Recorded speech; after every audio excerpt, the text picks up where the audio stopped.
Assalamualaikum warahmatullahi wabarakatuh. Yang terhormat Ibu Dosen Afifah Astriati SSNMA sebagai dosen mata kuliah penulisan karya ilmiah dan teman-teman yang kami banggakan. Sebelumnya, kami dari kelompok 2 izin mempresentasikan hasil diskusi makalah kami tentang kaidah dan etika penulisan karya ilmiah yang beranggotakan saya, Reva Halasaferi sebagai moderator dan pemateri keempat, teman saya, Revani Aprilia Roza sebagai pemateri pertama, Sri Ramawinda sebagai pemateri kedua, dan Sania Lovelasandra sebagai pemateri ketiga. Baiklah, kita akan langsung memasuki sesi materi yang akan dibacakan oleh Revani Aprilia Roza. Terima kasih moderator.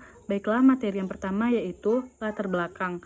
Karya ilmiah merupakan karya tulis yang isinya berusaha memaparkan suatu pembahasan secara ilmiah yang dilakukan oleh seorang penulis atau peneliti.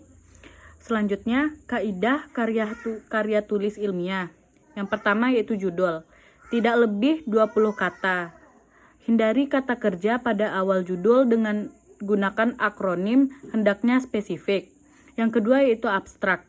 Abstrak karya tulis ilmiah terdiri dari 3 paragraf. Paragraf pertama memuat judul penelitian, rumusan masalah, latar belakang, dan tujuan penelitian. Baiklah, hanya sekian materi dari saya. Saya lanjutkan oleh teman saya yaitu Sri Ramawinda. Baik, saya akan melanjutkan pembacaan materi pada kaidah karya tulis ilmiah. Pada penomoran, aturan penomoran halaman, penulis bab dan subbab, jenis kertasnya yang digunakan sampai aturan penulisan ini untuk daftar pustaka dan lainnya. Lalu pada pengutipan kata atau kalimat, nama akhir memakai nama akhir dan halaman baru. Sekian dari saya, terima kasih. Baiklah, terima kasih kepada moderator. Selanjutnya penulisan daftar pustaka. Daftar pustaka pada karya ilmiah ditulis langsung setelah teks berakhir, tidak perlu diganti dengan halaman baru, sedangkan daftar pustaka pada makalah, buku, atau penelitian ditulis dengan berganti halaman baru.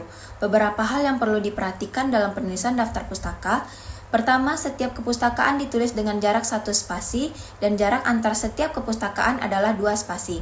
2. Urutan kepustakaan disusun menurut abjad. Ketiga, huruf pertama dari baris pertama kepustakaan ditulis tepat pada garis batas kiri tanpa idensi. Baris berikutnya, huruf pertama ditulis pada ketukan ke-6.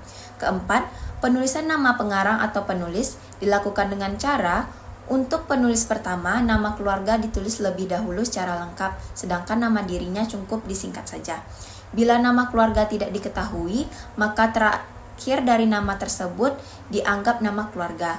Nama penulis kedua-dua dan seterusnya ditulis nama lengkap terlebih dahulu. Tidak perlu mencantumkan gelar akademis dari penulis, seperti Prof, Dr. Andes, Insinyur, MMA, dan sebagainya. Kelima, antara nama penulis, tahun, judul, penerbit, dan kota dipisahkan dengan tanda titik. Selanjutnya, etika penulisan karya ilmiah. Secara etimologi, etika berasal dari bahasa Yunani, yaitu ethos yang berarti adat atau sifat kesusilaan. Sedangkan dalam bahasa Indonesia, etika disebut juga sebagai akhlak atau moral. Selanjutnya, pengertian etika penulisan ilmiah adalah sebuah hasil karangan dalam bentuk tulisan yang menggunakan kata atau kalimat yang baik dan pantas.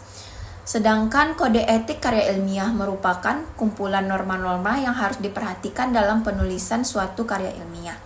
Terima kasih, saya kembalikan kepada moderator. Kesimpulan, etika penulisan karya ilmiah adalah seperangkat nama yang mengatur dalam penulisan karya ilmiah di mana norma tersebut berkaitan dengan pengutipan dan perujukan, perizinan terhadap bahan yang digunakan, dan penyebutan sumber data dan informan. Norma tersebut mengatur perilaku manusia yang boleh dilakukan dan tidak boleh dilakukan dalam penulisan karya ilmiah. Baiklah, terima kasih kepada anggota kelompok telah membacakan materi tentang kaidah dan etika penulisan karya ilmiah. Selanjutnya kita akan memasuki sesi diskusi pada e-learning. Terima kasih juga kepada Ibu dosen dan teman-teman sekalian. Lebih dan kurang kami mohon maaf. Wassalamualaikum warahmatullahi wabarakatuh.